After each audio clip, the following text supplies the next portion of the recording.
மாமல்லபுரத்தில் நடைபெறக்கூடிய தாவிக சார்பில் நடைபெறக்கூடிய மகளிர் தின கொண்டாட்டத்தில் பங்கேற்பதற்காக விஜய் புறப்பட்டிருக்கிறார். தனது நீலாங்கரை இல்லத்திலிருந்து தாவேக தலைவர் விஜய் புறப்பட்டிருக்கிறார். அந்த அண்மை செய்தியை பார்த்து வருகிறோம்.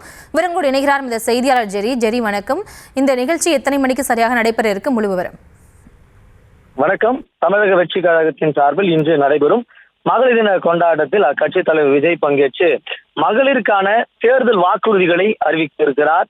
இது குறித்து தமிழக வெற்றி கழகத்தின் பொதுச் செயலாளர் நேற்றைய தினம் அதிகாரப்பூர்வ எக்ஸ் வலைதள பக்கத்தில் அவர் சில விஷயங்களையும் குறிப்பிட்டிருக்கிறார். சர்வதேச மகளிர் தினத்தை முன்னிட்டு தமிழக வெற்றி கழகம் சார்பில் கட்சி தலைவர் விஜய் பங்கேற்கும் மகளிர் தின விழா மாலை 3 மணி முதல் 5 மணி வரை மாமல்லபுரத்தில் இருக்கக்கூடிய தனியார் நட்சத்திர விடுதியில் நடைபெறும் என்றும் கூறியிருந்தார். அத்தோடு மகளிர் தின விழாவில் சட்டமன்ற தேர்தல் வாக்குறுதிகளின் ஒரு பகுதியாக தமிழக வெற்றி கழகத்தின் மகளிருக்கான திட்டங்கள் குறித்து அக்கட்சி தலைவர் விஜய் அறிவிக்க உள்ளதாகவும் கூறப்படுகிறது. இந்த நிகழ்ச்சியில் கலந்து கொள்ள இருப்பவர்களுக்கு QR கோட் குறியீடுடன் கூடிய நுழைவு அனுமதி சீட்டு வழங்கப்பட்டிருக்கிறது. இந்த அனுமதி சீட்டு பெற்றிருப்பவர்களை தவிர்த்து யாரும் நிகழ்ச்சிக்கு அனுமதி இல்லை என்றும் அக்கட்சி சார்பில் அறிவிப்புகள் வெளியாக இருக்கிறது. அதே போலத்தான் இன்று நுழைவுச்சீட்டு இல்லாதவர்கள் அரங்கத்திற்கு வெளியிலேயே நிற்க வைக்கப்பட்டிருக்கிறார்கள். அவர்கள் கலைந்து செல்ல அறிவுறுத்தல்களும் வழங்கப்பட்டிருக்கிறது. அதாவது தொலைக்காட்சியில் நேரடியாக ஒளிபரப்பப்படும். அப்பொழுது அந்த நிகழ்ச்சியை நீங்கள் கண்டுகளிக்கலாம். எனவே அனுமதி சீட்டு இல்லாதவர்கள் பங்கு பெற வேண்டாம் என்றும் அறிவுறுத்தல்கள் வழங்கப்பட்டிருக்கிறது. ஏறத்தாழ 2500 பேருக்கு தமிழகம் முழுவதும் உள்ள மாவட்ட செயலாளர்களின் ஏற்பாட்டில் 2500 பேர் இந்த நிகழ்ச்சியில் பங்கு பெற இருக்கிறார்கள். அவர்களுக்கு மட்டுமே அனுமதி சீட்டு வழங்கப்பட்டிருக்கிறது.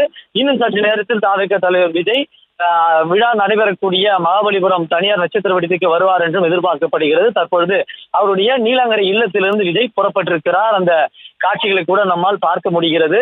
எனவே மகளிர் ஆவலாக காத்துக் கொண்டிருக்கிறார்கள். மகளிரினுடைய முன்னேற்றத்திற்காக என்னென்ன மாதிரியான அறிவிப்புகள் வரப்போகிறது என்று ஒரு பெரும் எதிர்பார்ப்பும் இருக்கிறது. ஏற்கனவே தமிழ்நாடு முதலமைச்சர் மு க ஸ்டாலின் பெண்கள், முதியவர்கள், மாற்றுத்திறனாளிகள், மீனவர்கள், மாணவர்களுக்கான பல்வேறு புதிய அறிவிப்புகளை வெளியிட்டு வருகிறார் என்பதும் குறிப்பிடத்தக்கது. இந்த சூழலில் திமுக மற்றும் அதிமுக அறிவிக்காத விஷயங்கள் என்னென்னவென்றை ஆராய்ந்து தமிழக வெற்றி கழகம் இன்று அறிவிக்கும் என்றும் கூறப்படுகிறது. இது தொடர்பாகத்தான் தாவேகவுடைய கொள்கை பரப்பு பொதுச் செயலாளர் அருண்ராஜ் தலைமையில் ஒரு குழு ஒன்று அமைக்கப்பட்டது. அவர்கள் தமிழகம் முழுவதும் துறை சார்ந்த வல்லுநர்கள் மற்றும் பல்வேறு பொதுமக்களுடைய கலந்து ஆலோசித்து இந்த அறிக்கைகளை தயார் செய்திருப்பதாகவும் கூறப்படுகிறது. இந்த சூழலில் தான் இன்று தாவேக தலைவர் விஜய் மகளிர் முன்னேற்றம் தொடர்பான சில அறிவிப்புகளையும் வெளியிட இருக்கிறார். இன்னும் சற்று நேரத்தில் விஜய் இல்லத்திலிருந்து புறப்பட்டு அவர் விழா நடைபெறக்கூடிய இடத்திற்கு வருவார் என்றும் எதிர்பார்க்கப்படுகிறது. விவரங்களுக்கு நன்றி ஜெரி.